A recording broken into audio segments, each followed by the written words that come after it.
reaction to the remake of Psycho, please don't do it. If something's not broke, don't try to fix it. They're going to get crucified. Why wouldn't they want to redo that one? If people want to see a Hitchcock film, then they should go back and watch the original Psycho. You do not try to remake perfection. We all go a little mad sometimes. It's only a movie.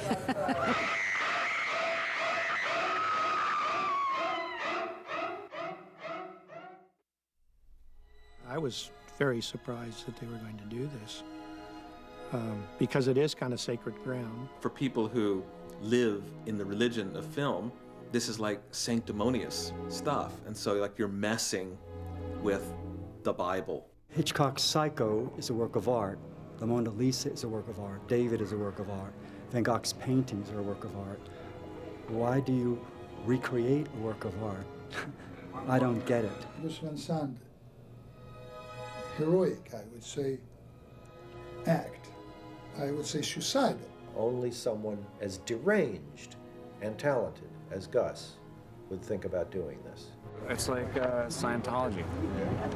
It's like some people are intrigued, some people are joining, some people are like totally like aghast that it exists, afraid. I wish that they didn't think that they had to do it. I think that there are too many filmmakers today who are recycling old ideas. It's part of the whole postmodern sensibility of recycling, redoing, as if we have no new things to do, new subjects, new attitudes. I think we're appropriating, the legacy of a classic to say, yes, well, don't venerate these things too much. As soon as he gets the rain up, we're going to put the mister on. We have to see how you like that effect. The idea of even doing this came from having meetings with the studios and having them say, we do have some projects that you might be interested in doing. So when they'd give me the list, they would send me screenplays. Within those lists were always like remakes of like 1 or 2 movies that they had in their library. If you wanted to remake a movie, you should remake a movie like Psycho. But when you remake it, you could update it, you could make it in color, you could cast, modern day actors to play the characters, leaving the script the same and leaving every shot the same. To me, remake meant to remake it, it didn't mean like change it around, because then it wouldn't be a remake. I had gone off into some esoteric area that they had lost me by the time I'd said, keep it the same. As soon as they heard that, it was like, what? And they would say things like, you mean every single shot? And I say, well, yeah, basically, yeah, every shot, why not? I like that. Is it still going on? Like this? And they would go, oh, well, I don't know if we'll be doing that anytime soon, that kind of thing. There are many, many outstanding filmmakers, but there's only a very few, which Gus is one of, that could get away with doing something like this. I know, it's like watching the old movie. I know that. I've done it before. I know. That's why I'm doing it. You've never done it before. I did an appropriation of a shower scene, yes. Honey, I'm all out of my dandruff shampoo. Can I borrow some of yours? I'm all out too, honey, but try this.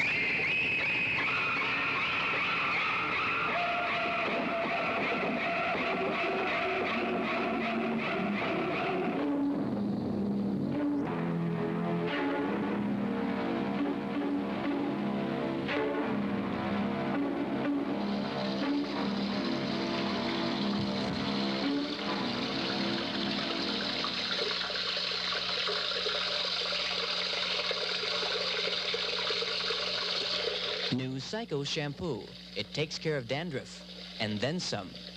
Years went by, and every time I came to Universal, they would say no. And then this year they said yes, because Good Will Hunting made a lot of money.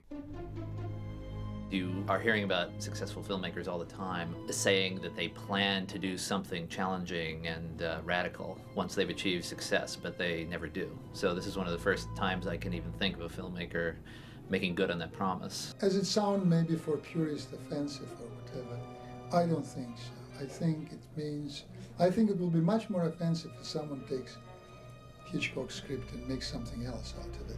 It seems like on the surface of the announcement of making Psycho, it's like, well, why would they do that? What was wrong with the first one? There's nothing wrong, except nobody goes to it. Psycho? No, I never heard of it. Hitchcock, is that what you said? I never heard of the man. It hasn't the same currency in today's movie-going audiences. It's mainly people who are psychophiles. Hi, Gus. How are you? Nice to see you. The way I feel about it is I'm very flattered, you know, and I know my father would be flattered that people want to remake his movies. Right. You know, I think it's wonderful. But she's harmless. She's as harmless as one of those stuffed birds. It was really hard for me to envision the character without envisioning Anthony Perkins. Vince was somebody that was completely conceivable as this character, yet didn't play into the original. I never had a conscious thing of trying to make it the same or make it different. You know, my first day I got a little overwhelmed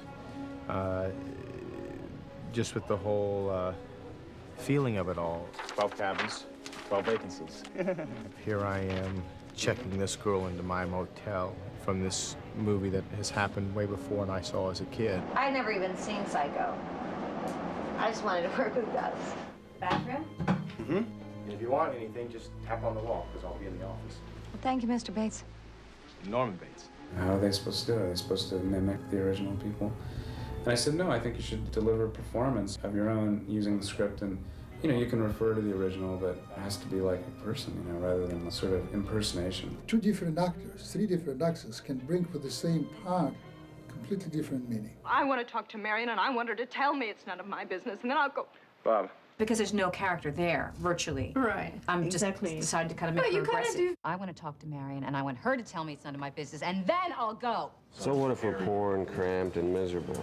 At least we'll be happy. Some people said to me, "You're in Psycho, what are you playing?" I said, the boyfriend, John Gavin, and they were like, "Oh, that's kind of a dull. He wasn't very..." Is Marion in trouble? What is it? I don't really find fault with the way he did it at all. Mary in trouble, or what is it? Let's all talk about Marion, shall we? Martin Balsam was so fine in this role that it was daunting to me. We brought you every hat in the world. I think the hat's a little too big. Okay, we like this one a lot. First plastic hat I've ever worn. I feel like this definitely goes into Funkville. That could be good. Hot enough for you? I like that hat. I trust you implicitly. Hey, how you doing? Good to see you. See you again. The original Psycho is kind of a perfect thing that's wonderful and that you hang on your tree every year. It thrilled me that students wanted to hear all about it. I thought all that was wonderful, but somehow it wasn't any longer terribly relevant to me. I hadn't seen it for maybe 30 years. What a wild life. I feel like I'm in a kind of time warp. Seeing my work brought to life again is an experience that I simply never expected. It does not come to screenwriters. Is there any screenplay that has been remade? Very few. But Hamlet, many times. Othello, many times. And they go, well, what about all the language? You know, so there's some really hokey language, old-fashioned language. I said, well, okay, you changed those. Some of this sounds a little old-fashioned for some reason. It's a transvestite. Tranquilizes. You'll swing. See, if it doesn't gel, it isn't aspic. Not changing anything was making those words seem like they were said today, and it just creates a kind of different tweak. Here is our illustrious and most fabulous DP, Mr. Doyle. I probably wasn't allowed to see it as a kid. I came from a very strict Catholic upbringing where anything that scared or intimidated children was thoroughly discouraged. Chris is, of course, prepared to jump off the crane and hand-hold the scene, because that's what he's used to doing. Well, you know, sometimes you hand-hold it, and sometimes maybe you add one more shot than was in the original and this kind of stuff. So just keep on trying to, just sneak that in and have Gus sort of sitting there, oh, no, here he goes again. The opening shot was, it was going to be this like flying shot through the city streets, and then it was going to like go into a window. And at the time, I think that the technology was just very, very early. And today, it's like something that's pretty common. We just sort of did what they said they were planning to do. Okay, rolling! I don't know if it was exactly like the shot that they had envisioned. They might have envisioned something else. I mean, in the original, it just goes in. It sort of just stops here, but it's the 90s, so. Mm-hmm. It's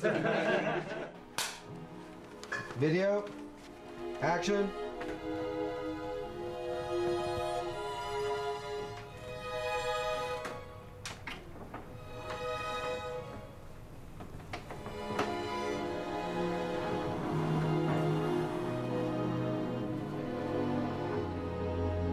That scene, actually, that Viggo and I have is the toughest scene, I think, in the movie. doing a scene with somebody who's supposedly your lover, you try to find out who the heck these people are, and the truth is you don't really know. You just have to kind of determine it. I hate having to be with you in a place like this. She wants more. She wants more commitment in their relationship. The emotions are essentially the same. Even if it's a little different, it's all right. I don't want it to be any different. You want it to be exactly the same? Yes! She's so not modern. So each time I kind of try to figure out where the hell it's going to make it modern. It was really a long shot that we were going to change the house. The original Psycho house is an icon. It's a character in the film. Oh, you're changing it? We're changing the house. Gee, sacrilegious. The house is really where the exit. Actually, it was an old plantation house in Mississippi. Kind of house that you would see in an English horror movie. Pretty scary. So we just put the new one's facade in front of the old one. Yeah, it's kind of interesting. The energy of the old picture is sort of in back of it. The motel's been renovated, and the sign says, the new sign says Bates Hotel, newly renovated. It looks like every hotel I've stayed in, but they're all kind of like that, which is great because people will like relate check in over it. If you looked at the original film and then looked at our version of it, you'd probably recognize the similarity. At least for half of the audience or so, are they watching two movies at the same time in their mind? Are they really watching both movies, sort of making quick comparisons constantly? There are quite a few visual references to the original in terms of set dressing and props. In Mom's room, the hands of Josephine. The area that we deviate, and you have to because it's color film, it's not black and white, is in the lighting. How are we going to make it our own? I think for my part, we made it our own by the color scheme. The colors start fairly desaturated. The drama increases and the suspense, so do the colors. So when we reach the motel and the Bates house, that's when the really stronger colors are introduced into the movie. Keep it professional. Okay. Don't cross lines. Keep it professional. Let's pretend that your parents are watching.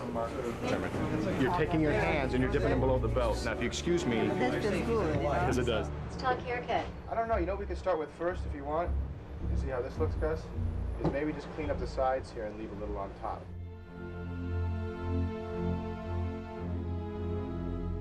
Should we go all the way bald? That wouldn't work.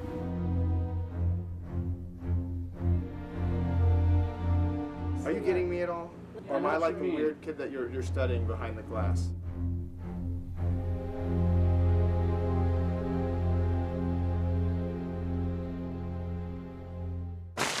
What we're trying to do is test which shower curtain would look the best, and the famous shower curtain for the famous Psycho. I'm currently liking this one a lot because we can see through it.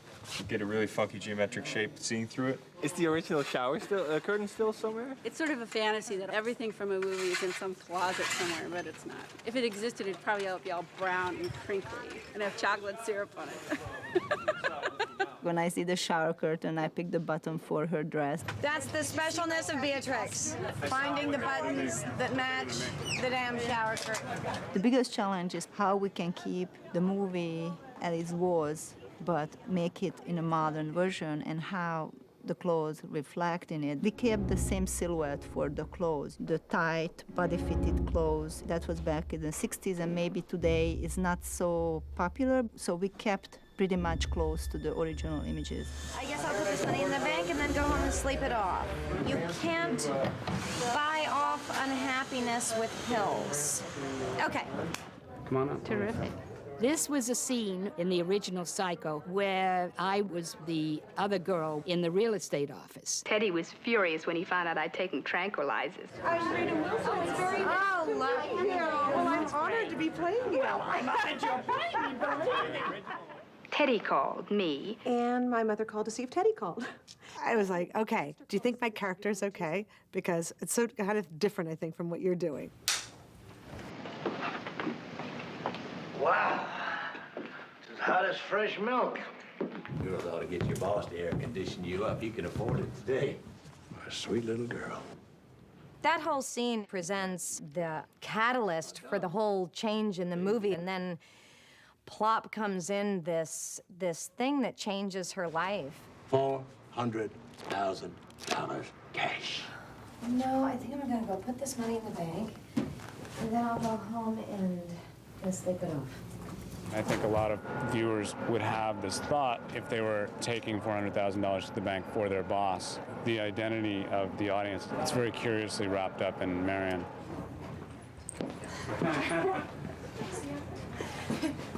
She's excited about the money, money, money, money. What if she was dancing around? She has a different kind of thrill in taking the money. Fanning herself.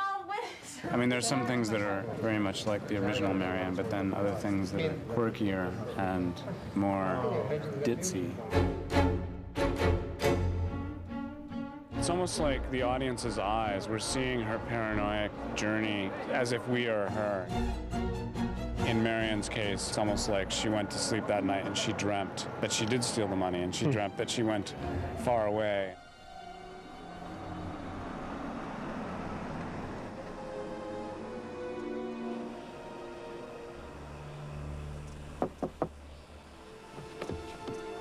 In quite a hurry. In quite a hurry. James Remar plays the policeman. He was really interested in playing him like the original guy. In quite a hurry. Good. But I think you go like this, like you were doing.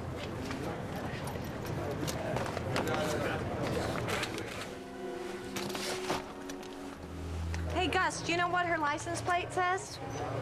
Anal. Damn it, you knew. You just heard us yelling it. That's a really good, easy one. That's with some other trivia.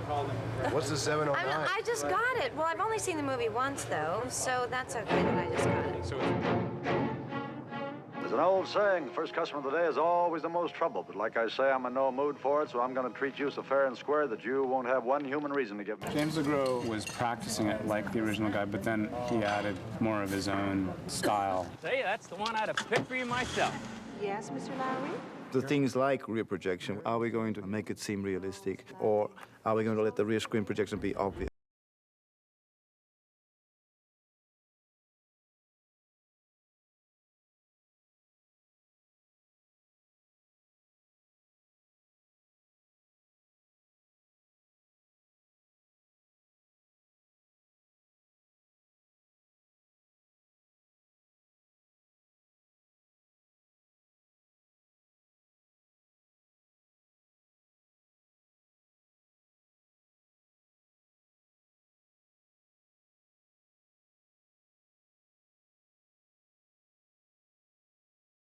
Necessarily ordinary logic. It's more the uncontrolled and symbolic logic of a nightmare.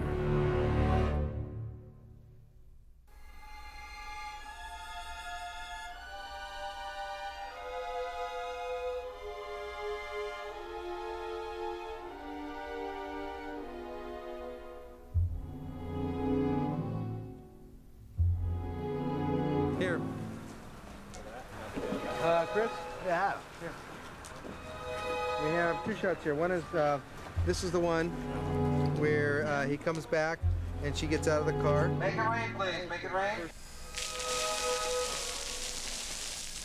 Action!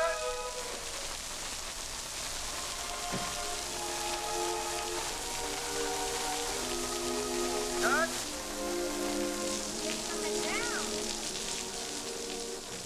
Okay, Bruce, cookies in the window. Do I look like Gus when he did it? It's almost like a marriage speed. No smiling, though. This is Vegas. You guys don't.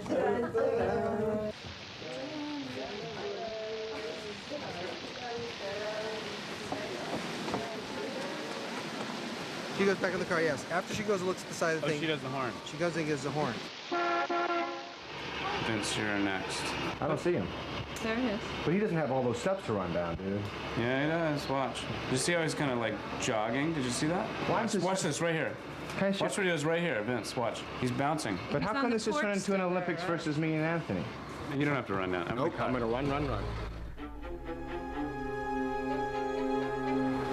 All right, here we go. Let it down. And action! The first day of this, I got very terrified.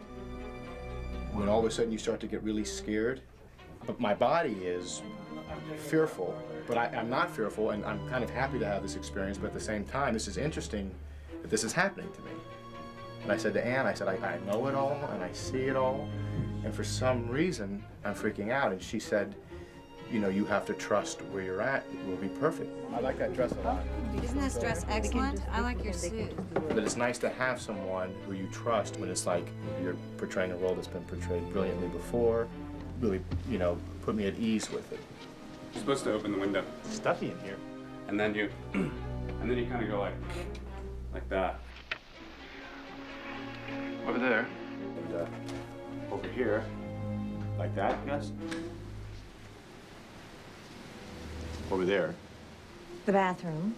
I mean, I can't even begin to describe my first day, not really knowing what I should do, whether I should copy, you know, the way everything was edited originally. Yeah, it's a different way to edit a movie. I mean, we know that things are going to be a certain way, and I still have to go through all these bins and find the best pieces. You cut it together the way they originally had it, and then you kind of look at it and go, kind of slow. I mean, Hitchcock was very, very methodical and puzzle-like with his pictures. So pieces of the puzzle can be put back together again by other people at other times. I know that this same notion has been employed in other disciplines, like in painting and sculpture and even in music. If you copied a painting and you figured out the type of oils that he used and you figured out his techniques, then you did it, it would pretty much be very close. I mean, that's how forgers work. No, I wouldn't say so. I wouldn't say so, you know, because the forger, it's wrong. Because the forger doesn't want to be found. This thing is signed by Gus Van Sant. It's repeating something and saying, look at it, I did it, not him. It's sort of out Warhol's Warhol. I have a parlor back here. Well, all right. Duh. Sit down. Do you want to have sandwiches with me because you're nice? When I sat with you, because Mommy said it's bad and I won't be good. You eat like a bird.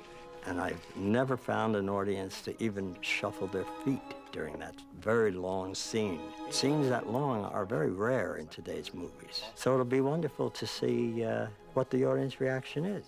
Why the fuck do you have birds stuffed on your wall? Hello, psycho. I'll see you later, you stuffed birds. All that dialogue is all very revealing if you know the story. You are a wonderful person for me to have met, and I think I'm gonna go crawl back into my life that I had because it's a lot more interesting than yours. You're not really gonna go back into your room already.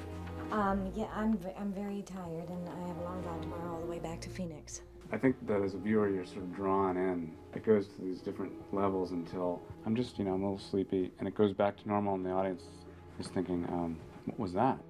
I always feel that anybody who gets murdered was on the verge of doing something wonderful. That's the way I felt about her. She decides she's going to return the money, she's going to purify herself, and she goes in to take a shower, and somebody comes in and stabs her to death.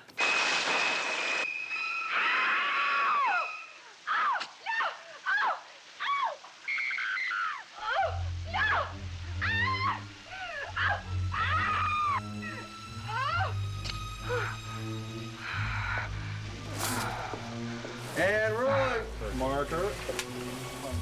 Action. Action.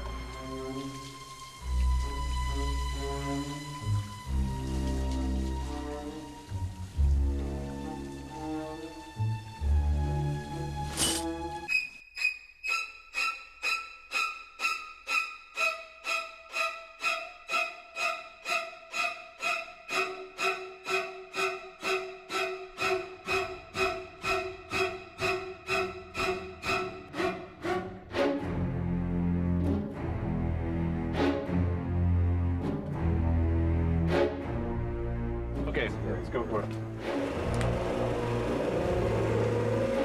It's very disorienting to have the person you've been with from the beginning of the movie, and we've taken you all through these places that she's gone and these things that she's done. Now we've slashed her to death in the shower.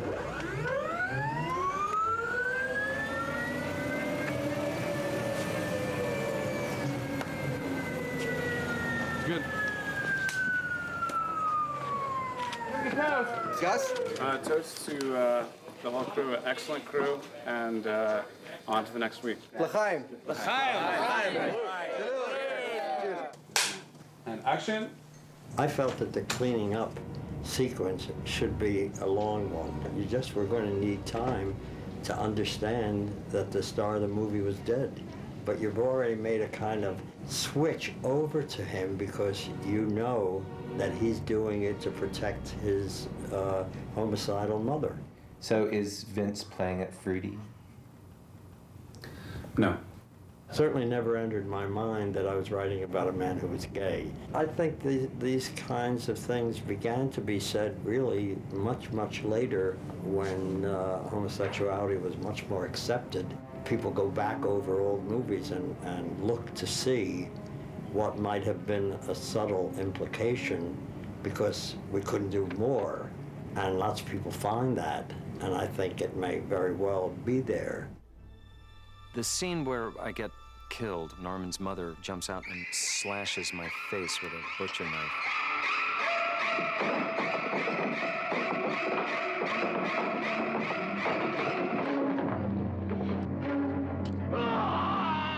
He looks like he's floating. Yeah, well, that's the part I like about it. Oh, you like that? The effects guys hate that shot, you know, because you know their whole thing is doesn't look real. Doesn't look real. Well, but we of course like the fact that it doesn't look real. I don't think Hitchcock was striving for realism the first time. Realism isn't the point. This is Arbogast's experience of dying. He feels himself sort of floating off into oblivion. I mean, it is an effect, and it does look surrealistic.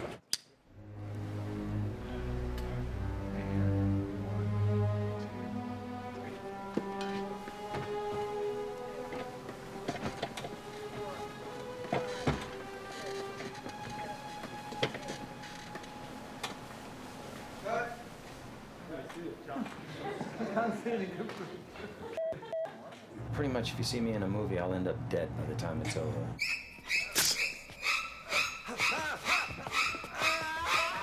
You know what it's like hearing this in your head every night you're gonna go to sleep? What the titles are supposed to do in any movie is lock your audience into the tone of that movie, and the tone of the main titles for Psycho is just really frenetic. What it does is it gets you in this kind of crazy way of thinking.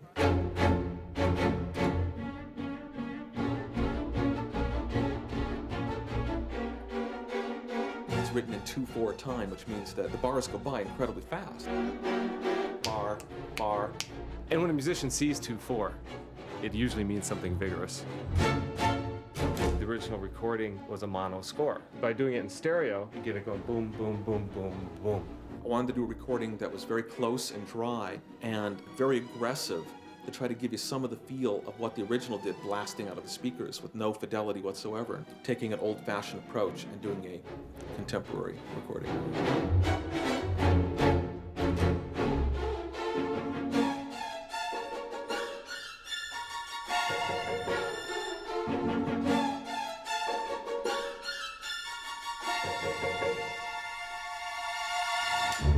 As cinema grows older, it's only 100 years old. You know, the cinema 300 years from now, these things will happen. And this can also be a way that we can learn to tell a story to, you know, people again.